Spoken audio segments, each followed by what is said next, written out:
All right, so when we were together 2 weeks ago, I introduced this whole idea here of kind of three parts of a speech, we could say, a lesson, we could call it, and especially to illustrate this whole idea of pathos here. I gave you an example of very impassioned speaking. Okay? You might remember that. That was at the point where I was really trying to overdo it with how I was speaking and my gestures and all of that. Well, after that, it kind of dawned on me that some of you, might have sat through that. You might have heard me speaking that way, a really impassioned, delivery, and you might have thought, right, yeah, I am never going to speak like that in any setting or any context. No one is ever going to find me speaking that way. So maybe what Pastor Tim is talking about just isn't for me. Okay, well, that's not the impression that I wanted to give. And hope maybe you didn't walk away with that impression. But I thought, okay, let's start tonight with an idea of what this might look like. For example, if let's say you were at Awana, several of you help with Awana, and you're in handbook time with a child, you can actually get all of these elements in just a very brief interaction, even a very brief sort of presentation almost in handbook time. So let's say, for example, that you've got a student who is working in their handbook and they have just memorized John 3:16. And they bring their handbook to you and they say it and they rattle it off word perfect. And of course, after that, you want to give them a little affirmation for that, right? They did a really nice job with that verse. So you might say, oh, that was great. You got that word perfect. Nice job. But then perhaps you might think of saying, do you know what that verse means? And they might say, well, yeah, I know what that verse, or maybe like, oh, no, not really. I don't really know what that verse means. Well, there's a wide open opportunity for you, right? You can say, well, look, for God so loved the world that he gave his one and only Son. That means he gave his Son to be the sacrifice for our sins. That's what it means when it says he gave his one and only Son. That whoever believes in him, that means we trust in the promise he's made that he can save us from our sins. Whoever believes in him shall not perish but have everlasting life. That means life that goes on forever and ever. And then at the end of that brief explanation of that verse, right? Maybe you smile at that kid and you say, isn't that amazing? Now, think about that. Okay, in just a very brief explanation of that verse, you've really hit on all three of these different elements here. Your ethos here. Well, when you ask that question, do you know what that verse means? You kind of slid into a little bit of a different role with that child, didn't you? Maybe at first it was more passive listener, right? You were listening to them recite the verse that they memorized. But here we might say you kind of slipped into the role of teacher. All right?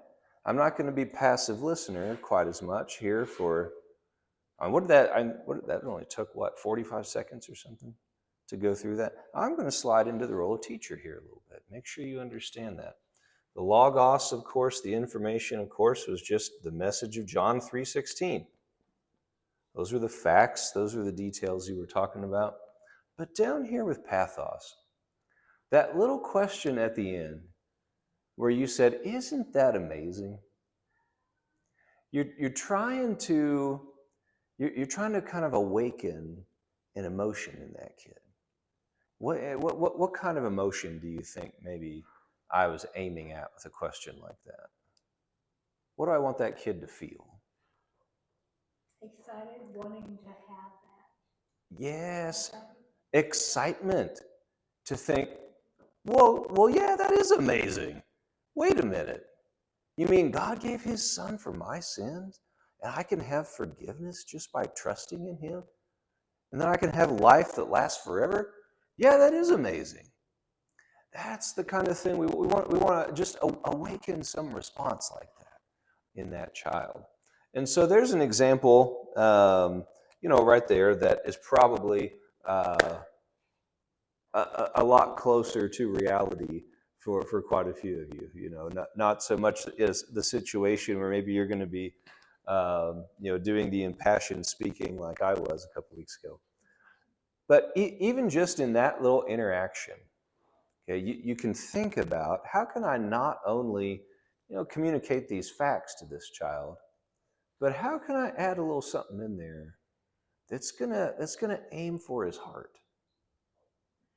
Or maybe, depending on what it is, maybe it's not so much I'm going to aim for his heart. Maybe it's I'm going to aim for this kid's memory. So I'm going to give him something that will make this memorable for him, right? So that he can hang on to this. That would be an example too of pathos. So I hope maybe that gives you a little better idea of how some of those things really can be applicable in a variety of settings. All right, let me wake this up here. Okay.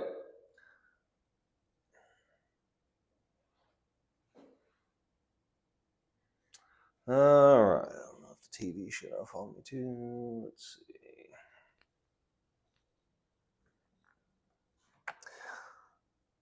All right. Well, what we are going to focus on tonight is intended to um, help sort of fill in the gap that Connie talked about here a few minutes ago, where she talked about um, how speakers sometimes will just throw one verse after another at us, one passage after another, and all of a sudden we find ourselves, going, having our attention drawn to a bunch of different passages. All right, that's probably going to bring it on now. Okay, there we go. I hope you can see that well enough. You might want to turn to Philippians 2 in your own Bible if you can't quite see that as well. But yeah, what Connie mentioned is a very common thing when people take us to passage after passage after passage, and sometimes that's fine. Depending on, maybe the point of the lesson or something like that. For example, if you were able to be in John's Sunday school class yesterday, he took us through quite a few different passages, but there was a definite point to that. He was trying to fill us in, especially on some of the Old Testament background of those statements of Christ that he really is going to focus our attention on. But it was good and helpful for us to get some of that Old Testament background. And so sometimes there can be a real good point, real good reason to bring in a lot of different passages. Quite often, though, it is going to be to our advantage if, like we already mentioned in the discussion a little bit, if we kind of zoom in on one passage and camp out there as much as we possibly can. Now, the reason sometimes why a speaker might not do that is that he's just simply never been taught how to grab hold of one passage and squeeze it for all it's worth. How to get everything that a person possibly could out of that passage in order to teach on it. Okay? So what I want to do tonight is introduce a study technique to you that will help you start to see more in a passage than maybe you've ever seen in there before. And partially it does nothing more than just force us to slow down and look a little more carefully at the verses we're reading. In some ways, that's all it does. But it also helps us think through the relationships between some of these statements here. Okay, so we're just going to be able to introduce this study technique tonight. At some point in the future, this technique would almost be worthy of its own seminar over several weeks, and maybe we'll do that at some point. But for tonight, I want to show you how this works with Philippians 2:14 through 16. So just 3 verses, 14, 15, and 16. And yet, by the time we're done with this, I think you'll start to get an idea of, wow, there is an awful lot here that we could talk about. And plenty of information to fill up, however long it might be that you're speaking on this. Again, whether it's 5 minutes, 10 minutes before you open up a discussion on it, or whether it's a longer presentation. All right. So this study technique is just simply called phrasing. And the reason it has that name is because what we're going to do is we're going to start going through this one phrase at a time in order to take a closer look at each phrase and think about, what does this add to the overall message of this passage. Okay. Now, the reason I have my computer up here for this is I like to do this on a computer, because you're going to see we're going to start to kind of move these phrases around a little bit as we look at this. And in fact, if you want to write some of this down, you might wait for a little while so that you don't have to ruin your eraser, because we're going to move the phrases around here on the page a little bit. All right, so the first thing you want to do when you're using this technique is just break out all of the different phrases in here using the punctuation marks as your clues, okay? So as we read through this, we have do all things without grumbling or disputing, comma. All right, that comma is our first punctuation mark.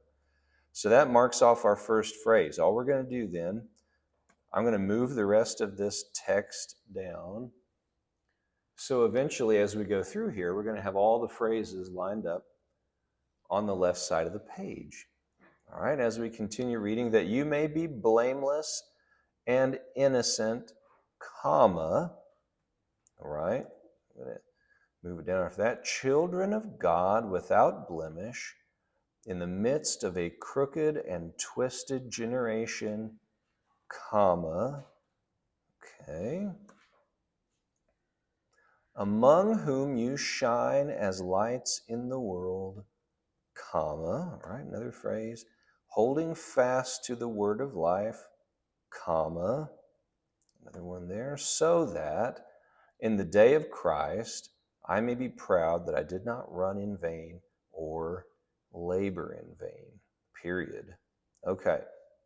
So already that's slowed us down a little bit, hasn't it, as we've gone through the passage, making sure that we don't miss some little punctuation mark that's in there. Okay. So we now have these different phrases. How many do we wind up with here? 1, 2, 3, spilled over onto the next line a little bit. 4, 5, 6. Okay, so 6 phrases in here at this point. Maybe it'll make it. That's going to take it off the screen, isn't it? If I add some space in there. So let's not do that. Okay. Now, quickly in here, what I'd like you to do then, take a look at these phrases, kind of read through them. What we're going to try to find is the phrase that could stand all alone as a grammatically complete thought. Okay? What phrase in here could stand all by itself as a grammatically complete statement without any of these other phrases? I understand grammar, right? The very first one, do all things without complaining and disputing. Yes, you are correct. You are correct. Yes. Your recollection of grammar is spot on here. Yes. I got lucky on that one. Now, it's not always going to be the very first phrase that can stand alone, but perhaps I picked this one on purpose because it makes it a little easier if it's the first phrase. Okay, so we've identified that. That's our grammatically complete thought right there. Do all things without grumbling or disputing. So what I'm going to do with this now, it's going to be kind of like when you outline things and you put sort of like main points toward the left, right? And then subpoints kind of get indented, right? So what I'm going to do now is I'm going to indent these other phrases, whoops, so that we have, nope, I'm going to bump that word over a little further, just to remind us it's spilling over from that one above. So I'm going to bump these over just to give us a little visual reminder and clue of the one that we said is the grammatically complete statement, okay? Because that's going to be the phrase that the rest of this passage is built on. Those grammatically complete statements are like the structural beams of the passage. They hold up the weight. And they are also going to communicate the main idea. So they're going to answer that first question that Haddon Robinson mentioned in chapter 2. When we're trying to ask that question, what's it talking about? Right? Or I forget how else he might have phrased it, but that's kind of that first question, right? Question 1 was, what's it talking about? Question 2 was something like, what does it say about what it's talking about? Right? So that grammatically complete statement there gives us the answer to the first question. What's Paul talking about here? Well, he's talking about, he has a command for us. Do all things without grumbling or disputing. Okay? So then after that, we're going to go phrase by phrase. And we're going to start to ask ourselves, okay, what does this phrase now add to my understanding of that main phrase? Perhaps, we could think about, well, what are some questions we might have about that main phrase? He says, do all things without grumbling or disputing. So we might have questions like, we can think of the newspaper questions, right? Question like when? Well, when am I supposed to do that? Is he going to answer that question for me in here? Or how can I do that? Boy, I've found that difficult to do in my life. Is he going to clue me in on how I can do all things without grumbling or disputing? Or is he going to perhaps tell me why I should do that? If we only think about that first phrase, we could probably think of a multitude of reasons why we should do all things without grumbling or disputing. But does he maybe have a specific reason why in mind? We'll find out that he does as we look at these phrases. So those are the kind of questions that we might have in our mind at that point, that we're going to be looking for answers to as we look at some of these other phrases. Okay, so he started out, do all things without grumbling or disputing. The second phrase then, that you may be blameless and innocent All right. Now, a few times as we go through this, I'm gonna fast forward the process a little bit, just to make sure we can kind of get through it all here in the time that we have. But with this second phrase, where he says that you may be blameless and innocent, what he's telling us is the purpose for which we ought to do all things without grumbling or disputing. Or in other words, he's telling us the goal that ought to lie behind our effort to do all things without grumbling or disputing. Why should we act that way? Well, that we would be blameless and innocent, that you might be blameless and innocent. That's why we should live out that command. Okay? Now, the next phrase here, children of the phrase that starts, children of God. Now read through that and tell me, here again, we're going to test our knowledge of grammar a little bit, right? Read through that phrase. It starts with children of God, and tell me, is there a verb in that phrase? No, there isn't. Yeah, no verb in there. Yeah, no verb in there. Okay. So again, here I'm going to fast forward our understanding of this a little bit. When you come across a phrase that doesn't have its own verb in it, that means it's kind of piggybacking on the verb of some other phrase. In this case, it's piggybacking off of the verb be, right up here. Right up here. Okay? So, in order to remind myself of that, I'm going to bump this phrase over here a little bit further and just kind of line it up right there underneath blameless and innocent.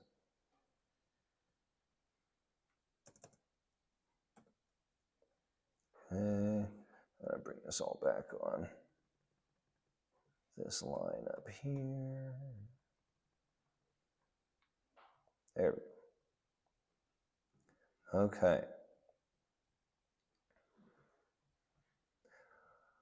Now the way we kind of know that, or the way that you can double check that this phrase is piggybacking off this verb, is if we eliminated the words blameless and innocent, and we just read from there to there, and it still made sense. That clues us in on, okay, it's piggybacking off this verb. So if we read that you may be children of God without blemish in the midst of, yeah, that still makes sense, doesn't it? Okay. All right, and so here again, I'm gonna fast forward in our understanding of this a little bit. And I apologize if I'm leaving too many gaps here. But what that tells us, all right, since this phrase is piggybacking off of this verse, is that these two phrases are kind of talking about the same thing, just in slightly different ways. What that means here is that this phrase about children of God, that tells us what Paul means in this context, what it means to be blameless and innocent. Because we might have questions about that, right?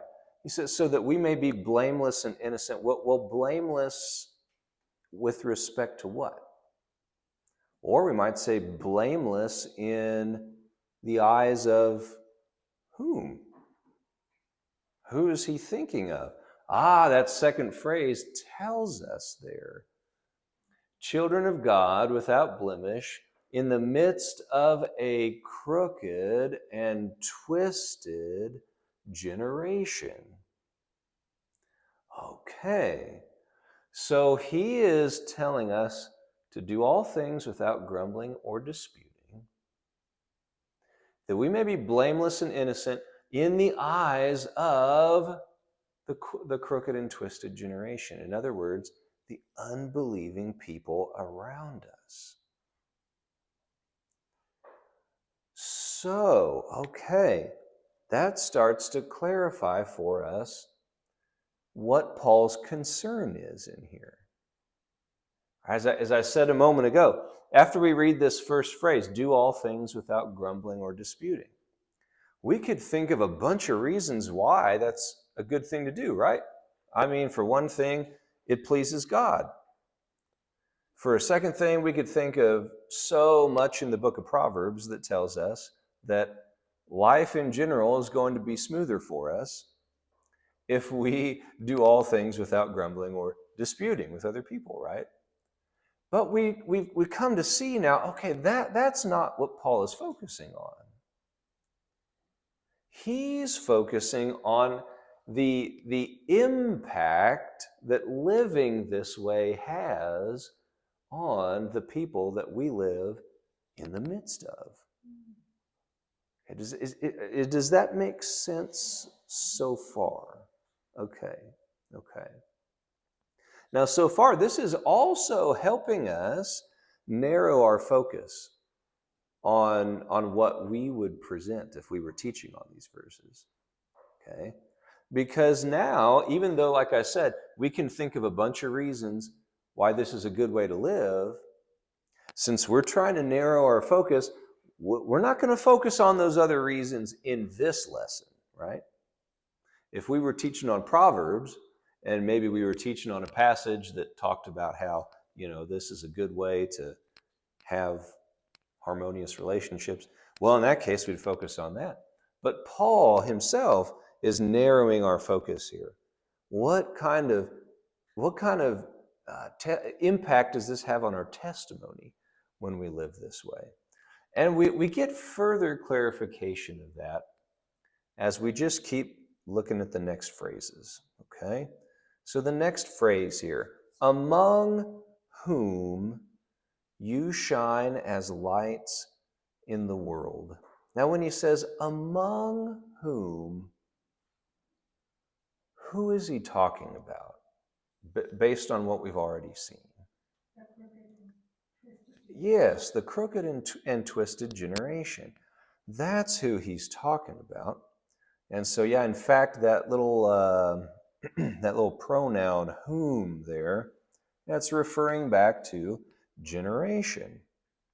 And so, to remind myself of that, I'm going to bump this phrase over here, and it's going to spill over onto the next line.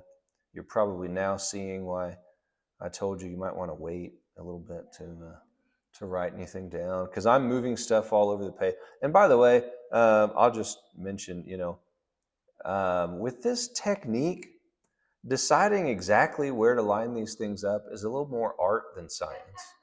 Okay, it's really a flexible technique where you can do what makes the most sense to you.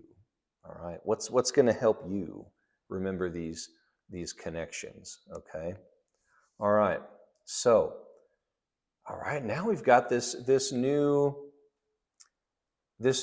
thought, especially a new word picture, among whom you shine as lights in the world.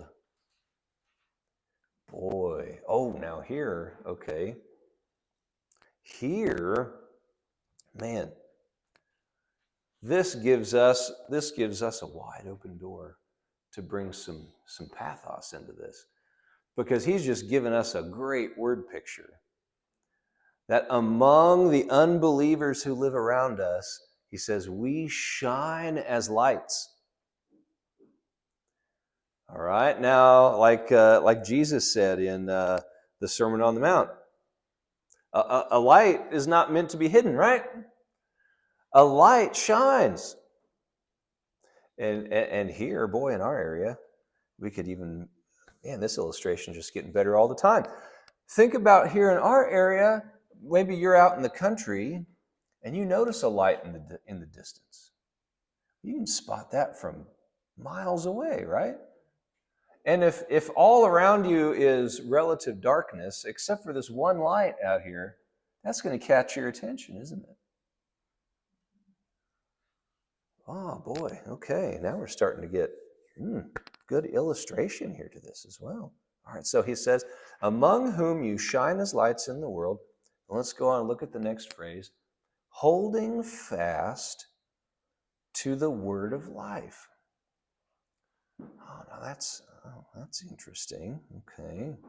Holding fast to the word of life. What? How does that expand on the phrase before it? What do you think? Any thoughts on that? You might even think of, again, kind of our newspaper questions. What question does it seem to answer? Does it answer the question, when? Maybe. Like if we just slightly changed the wording to like, when you hold fast to the word of life, is that, I should mention as well, okay? In this phrase,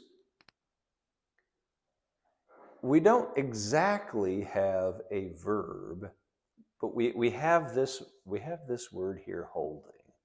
It's what we call a participle, if you remember that from way back in your grammatical studies. Okay, so it's not exactly a verb, but it's it's like a wannabe verb. Okay, it sort of wants to be a verb, but it's not exactly a verb. All right, so here again we sort of have a phrase that doesn't have a verb of its own.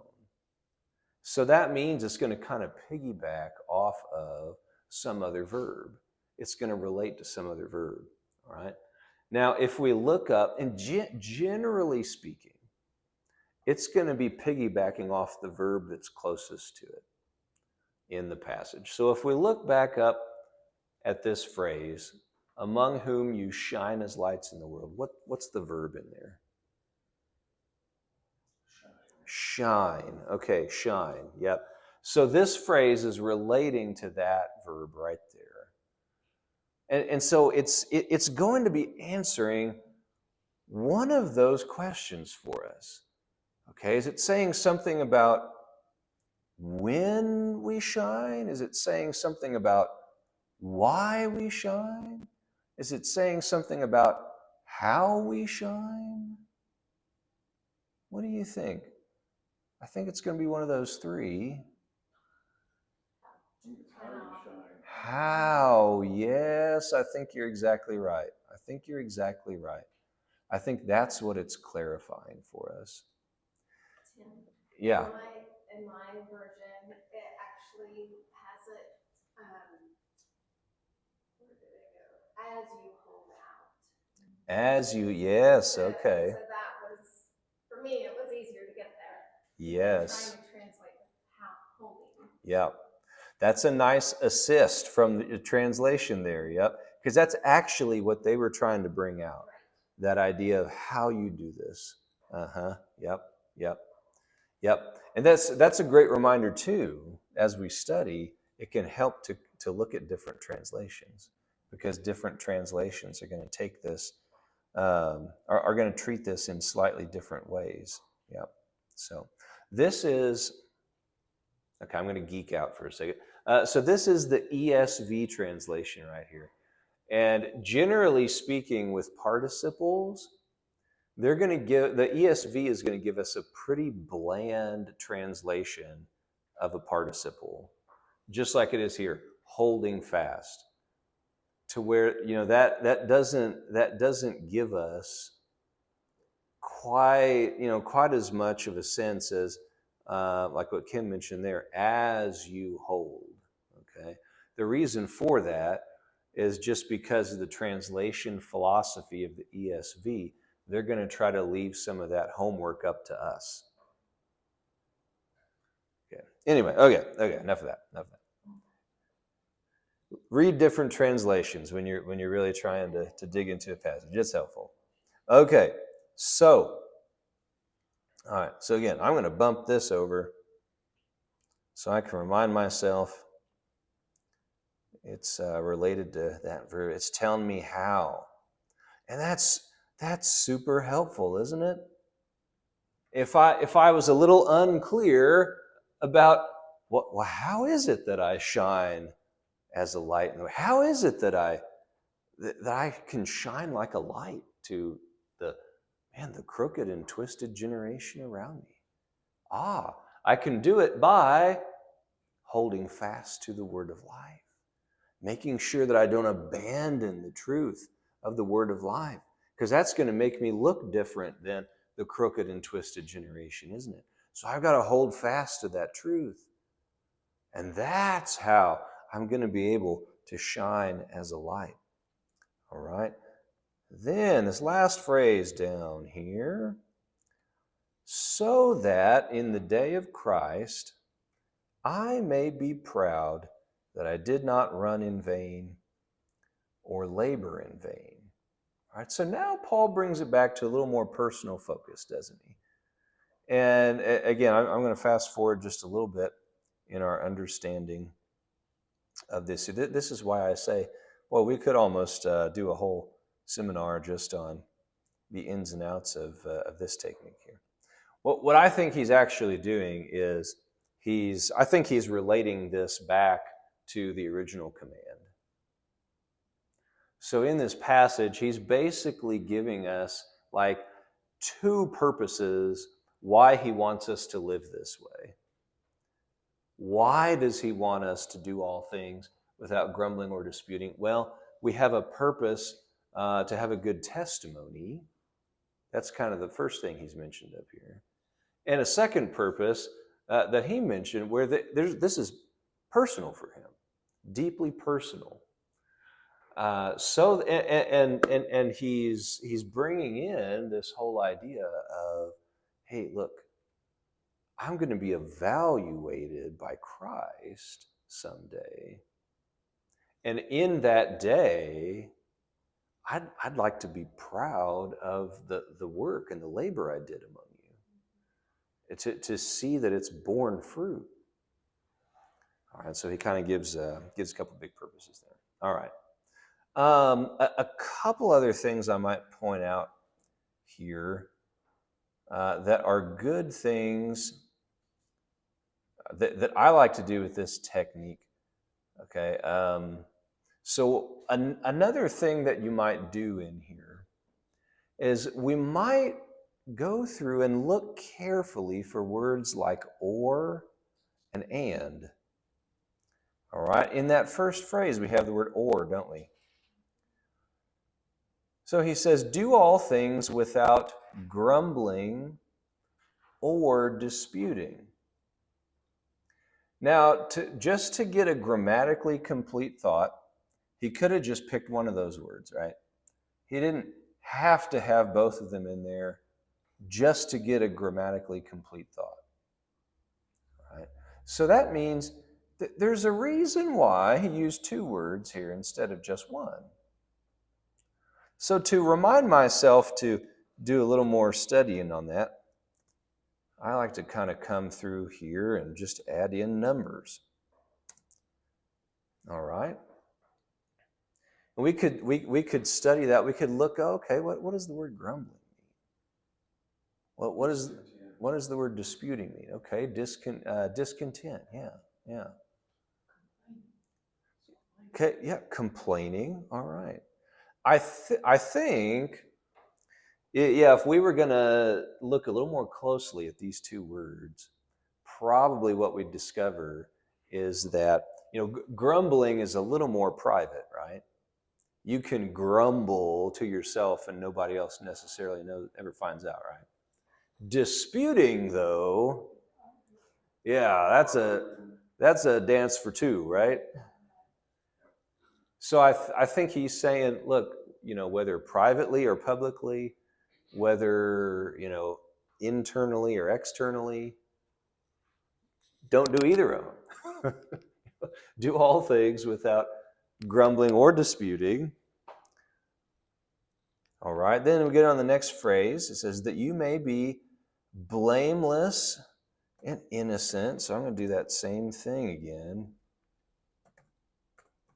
And again, that just kind of reminds me, okay, I want to study these individual words a little bit more. Why did he choose?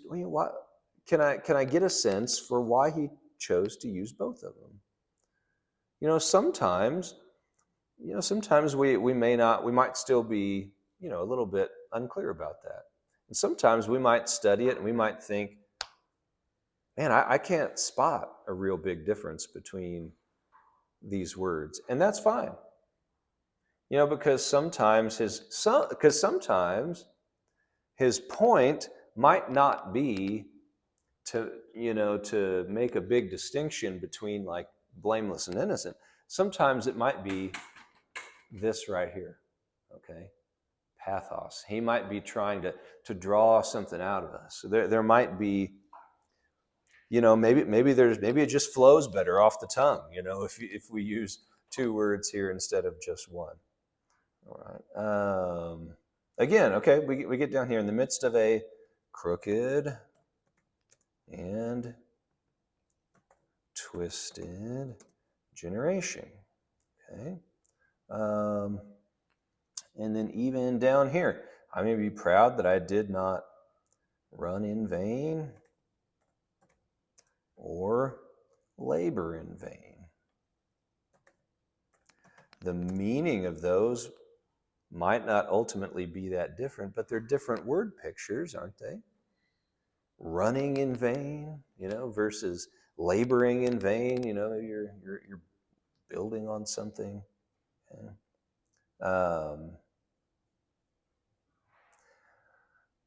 And then sometimes we also get some more helpful information if we take a close look at prepositions that are in there. The tiny little words that we often just blast right through. A great example here would be this little phrase right here, children of God, without blemish, and actually without is also a preposition. Without blemish, in the midst of a crooked and twisted generation. Now that right there, because here's the thing about prepositions. They express relationships between things, either in terms of space. Here we see in the midst of, right?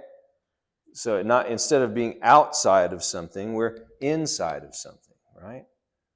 So prepositions talk about relationships either in terms of space or like in terms of time, before or after or during or something like that. And here this phrase, man, this gives us a rich word picture that becomes a great illustration for us. It pictures us standing as if we're like encircled because we're in the midst of, right? It's like we're encircled by the unbelieving world around us. And they are watching. They're watching what we do, right? And because they are unfortunately crooked and twisted,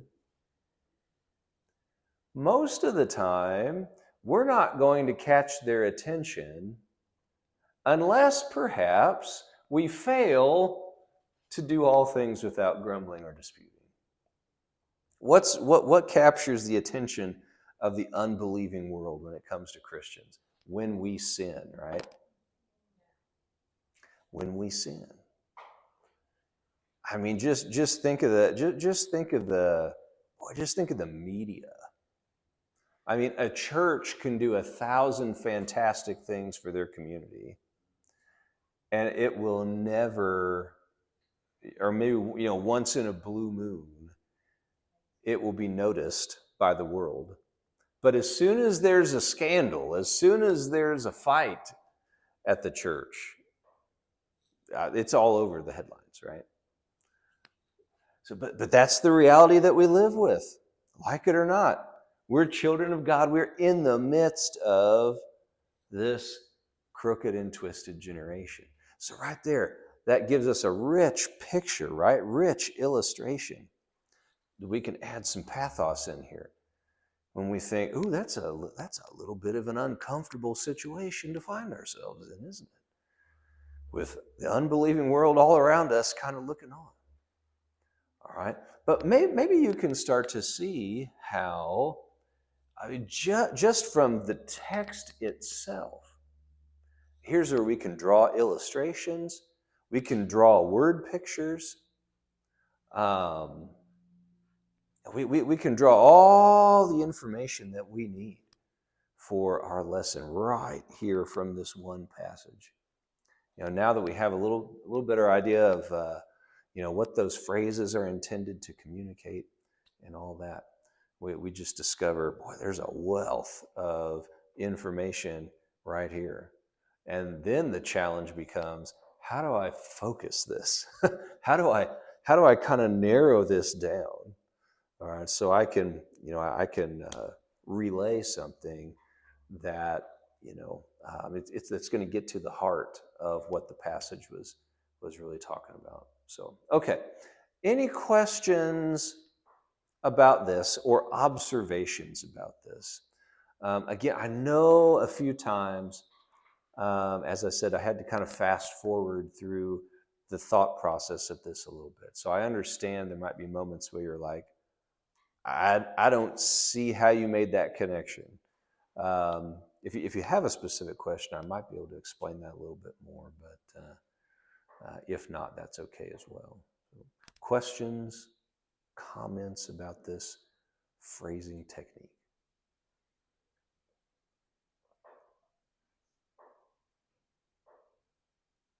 Okay. It's one of those things that you touched on a lot of points, and it'll all make sense to me later. Yeah, they'll all fall into place, hopefully, right? Yes. It will. Yes. If you remember nothing else from this technique, and you might be thinking, oh, I don't think I can pull off exactly what we did right there. That's totally fine. I mean, for about all of you, this is the first time you've heard this. Carmen has had to sit through something like this a number of other times, but yeah, if nothing else, just think about, okay, I'm gonna read through this passage slowly and try to think about it phrase by phrase. Okay? If that's all you remember from it at this point, that's great. That's great. Just that would be helpful enough. So, all right. That'll be helpful. That's in itself, that's helpful in studying Scripture. Oh, absolutely. Yep. Yep. And again, you're just trying to look phrase by phrase and think, okay, what does this add to what the passage is saying? Or, I mean, we could kind of approach it from the other perspective. What would be left out if this phrase wasn't here? Would there be some kind of unanswered question, that would remain unanswered if this phrase wasn't here? And that can kind of help us get to it too. So, all right. I should mention again. Yeah, last week, I apologize, but I just had to let my voice rest all week. So I did not record or post the lesson from last week. And so I'll try to do that sometime late this week. And so then that'll be on there. You can take a look at that. It won't be absolutely necessary for you to catch that before next Monday. So so don't worry about that if you don't get to it. Because at this point, I'm afraid I don't know exactly what day I'll be able to get around to doing that. But anyway, look for that, and then catch up with Clifton and read chapter 3. So chapter 3 you'll be reading for this week, and we'll chat about that again like we did tonight. All right. Thanks for coming, everybody. Thank you.